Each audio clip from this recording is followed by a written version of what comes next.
Good morning students, it's Akash sir. Class 6 के student हैं, उनका सभी का स्वागत है। We are going to start the major domains of the earth and this is part 6 and final part of this chapter. तो चलिए करते हैं। More than 71% of the earth is covered with the water.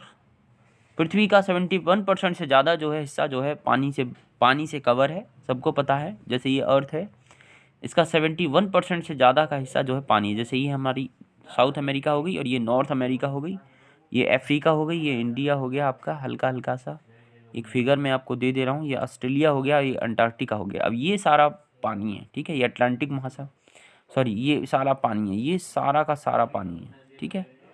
तो मोर than 71% of the earth is cover with the water.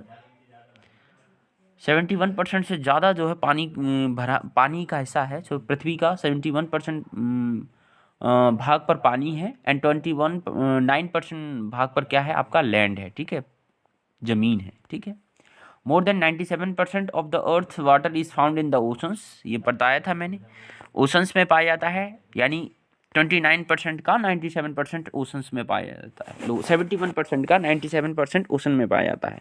तो आप 71% का 97% निकाल लीजिएगा, तो उतना पानी आपका ओशंस में पाया जाता है। ओशंस वाटर इज सॉल्टी, और वो नमकीन हो जाता है, नमकीन होता है। It is of no human use, वो इंसान के पीने लायक पानी नहीं होता है। A large portion of the rest of the water is in the form of ice sheets, और एक बड़ा भाग जो है एक जमा हुआ है बर्फ के रूप में एंड ग्लेशियर्स के रूप में अंडर द ग्राउंड, ठीक है। Only 0.03%, that is important, only 0.03% of the water is available as fresh water which is usable by the human beings। केवल फ्रेश वाटर जो है 0.03% है, जो कि ह्यूमन बींग्स द्वारा यूज़ किया जाता है, ठीक है। तो आपको मेन पॉइंट यही है। तो करना क्या है, ओशन वाटर, ठीक है, इसमें ग्लेशियर के रूप में और जो है आपकी आइस शीट्स के रूप में जमा हुआ है पानी, और केवल 0.03% ही पानी जो है यूजेबल है ह्यूमन बींग्स के लिए, ठीक है। बाकी ये डाटा आपको याद रखना है इस पेज का। 71% of the earth is covered with the water and 29% with land. अब 71% का 97% जो वाटर है वो आपका किस में है, ओशंस के रूप में है। बाकी जो है किस रूप में है, आइस शीट्स के रूप में है एंड ग्लेशियर्स के रूप में है। तो बचा कितना, 0.03% is water available for fresh water, केवल पीने के लिए, ठीक है। There are 4 major oceans, 4 major ocean है। द पैसिफिक ओशंस है, द अटलांटिक ओशन है, इंडियन ओशन है एंड द आर्कटिक ओशन है। पैसिफिक मतलब प्रशांत महासागर है, ठीक है। अटलांटिक महासागर है, इंडियन ओशन है एंड द आर्कटिक ओशन है। इन ऑर्डर देयर साइज, अपनी साइज़ के अनुसार ये 4 आपको ओशंस करनी है। The Indian ocean is the only ocean named after the country in India, ठीक है। ये मैंने दोबारा करवाया है क्योंकि आपको ये दोबारा एक स्टूडेंट ने बोला था कि सर वो वाला दोबारा करवा दीजिए, इसलिए मैंने दोबारा करवाया है, ठीक है। नेक्स्ट यहाँ से चलते हम,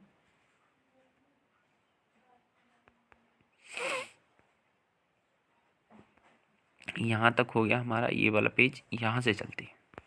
the atmosphere is divided into 5 layers. These layers starting from the earth surface are called troposphere, stratosphere and the mesosphere and the thermosphere, ठीक है। और लास्ट का है एक्सोस्फेयर। तो जो एटमोसफेयर है वो 5 लेयर्स में डिवाइड किया गया है। This layer starting from the earth surface, तो कौन सा है, troposphere, stratosphere, mesosphere, thermosphere and the exosphere, ठीक है। इस तरह से ये अर्थ है, ये रही हमारी अर्थ। इसमें ये लेयर हैं आपके, ये लेयर हैं ट्रोपोस्फेयर, स्ट्रेटोस्फेयर, मीजोस्फेयर, थर्मोस्फेयर और ये एक्सोस्फेयर, ठीक है। तो जो हमारा एरोप्लेन उड़ाया जाता है वो इस वाली स्ट्रेटोस्फेयर में उड़ाया जाता है, क्योंकि यहाँ पे कोई मौसमी घटनाएं नहीं होती, ना तो बिजली चमकती है, ना बादल गरजते हैं। और यहाँ पे जो यहाँ पे सॉरी ये वाला है ना स्ट्रेटोस्फेयर, ये तो मीजोस्फेयर है, मध्यमंडल।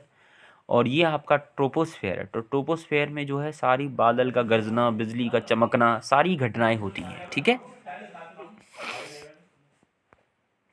नेक्स्ट है, the atmosphere is composed of several gases, nitrogen 78%, oxygen 21% and other gases like carbon dioxide, argon and other comprise 1%। ये इंपॉर्टेंट है। नाइट्रोजन 78% पाया जाता है, ऑक्सीजन 21% पाया जाता है, ठीक है। ये आपको याद रखना है, ये डेटा जो है।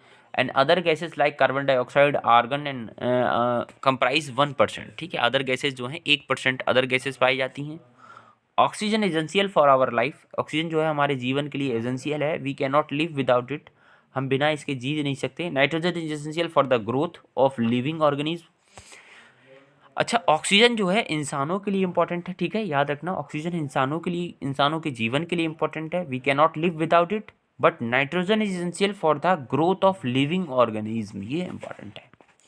जो नाइट्रोजन है वो ग्रोथ के लिए इंपॉर्टेंट है, जितने भी लिविंग ऑर्गेनिज्म हैं, चाहे प्लांट हो या एनिमल हो, उनकी ग्रोथ के लिए, ठीक है। तो carbon dioxide absorb heat radiated by the earth and in this way it keeps the earth warm. Carbon dioxide जो होता है, अच्छा कार्बन डाइऑक्साइड का भी काम था, इसलिए यहाँ अर्थ पे थी कार्बन डाइऑक्साइड। वो क्या काम करती है, हीट को एब्जॉर्ब करती है, ठीक है, हीट को क्या करती है, एब्जॉर्ब करती है, जिसके थ्रू अर्थ जो क्या रहती है, गर्म रहती है, नहीं तो ठंड से ही मर जाएं सारे लोग। लेकिन अब तो कार्बन डाइऑक्साइड इतनी ज़्यादा हो गई है कि अर्थ जो है लिमिट से ज़्यादा गर्म हो गई है, वो भी इंसानों के कारण। It is also essential for the plants, ये प्लांट्स के लिए भी इंपॉर्टेंट है, उनकी ग्रोथ के लिए। अब कहोगे क्यों, क्योंकि आपको पता है ना, जो फोटोसिंथेसिस प्रोसेस होती है, फोटोसिंथेसिस प्रोसेस जो होती है, प्रकाश संश्लेषण क्रिया जो होती है, जिसमें जो है पौधे जो है कार्बन डाइऑक्साइड लेते हैं, ठीक है, लेते हैं नहीं लेते हैं, तो कार्बन डाइऑक्साइड लेते हैं और पानी लेते हैं, H2O लेते हैं और लाइट लेते हैं, ये वाली लाइट ले ली, और इसके थ्रू C6H12 और O6, ये उनका भोजन होता है, जिसको हम कहते हैं ग्लूकोज के रूप में। और ऑक्सीजन जो है O2 जो है मुक्त कर देते हैं, ऑक्सीजन निकाल देते हैं हम लोगों के लिए। तो इसको इस इक्वेशन को बैलेंस कर लो, 6CO2 plus 6H2O, C6H12O6 plus 6O2, तो 6 दूनी 12, 6 कार्बन ऑक्सीजन के 6 एटम निकाल देगी, ठीक है। तो इस तरह से हमने बैलेंस कर लिया इसको। तो देखो कार्बन डाइऑक्साइड लिया, पौधों ने क्या ली, कार्बन डाइऑक्साइड ली, ठीक है, और हाइड्रोजन लिया और अपना ग्लूकोज बना लिया C6H12O6, और ऑक्सीजन जो है रिलीज कर दिया पृथ्वी पे, ठीक है। तो कार्बन डाइऑक्साइड पौधों के लिए, विकास के लिए आवश्यक है, लेकिन इतनी ज़्यादा नहीं कि उससे पृथ्वी ही गर्म होने लग जाए, ठीक है। तो ये आई होप ये जो आपको इक्वेशन दिया था आपने समझा अच्छी तरह से। अब आपको करना क्या है होमवर्क के रूप में, ये जो मैंने आप समझाया है, पढ़ाया है, बहुत इंपॉर्टेंट चीज़ है बच्चों। आपको पहले ये नक्शा बनाना है अपनी कॉपी पे अर्थ, फिर उसके बाद एक ड्राइंग बनानी है, इस तरह से लेयर बनानी है, इस तरह से एक लेयर, ये लेयर, ये लेयर, ये लेयर।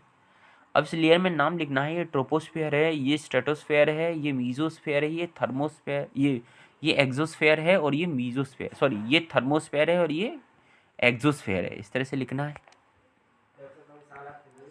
उसके बाद आपको नीचे लिखना है कि नाइट्रोजन जो है 78% पाया जाता है, ऑक्सीजन 21% पाया जाता है, ठीक है, और अदर गैसेज जो हैं 1% पाई जाती हैं। सिर्फ फिगर के नीचे लिखना है आपको, ठीक है। और वो आप मुझे फॉरवर्ड कर दीजिएगा, एक फ़ोटो लेके मुझे दिखा दीजिएगा कि सर हमने ऐसा फिगर बनाया है, ठीक है। वो इम्पॉर्टेंट है बच्चों, बहुत ही मोस्ट इम्पॉर्टेंट पॉइंट है। नीचे आपको यूजेस ऑफ कार्बन डाइऑक्साइड दिखानी है, यूजेस ऑफ कार्बन डाइऑक्साइड दिखानी है, CO2 का क्या यूज़ है।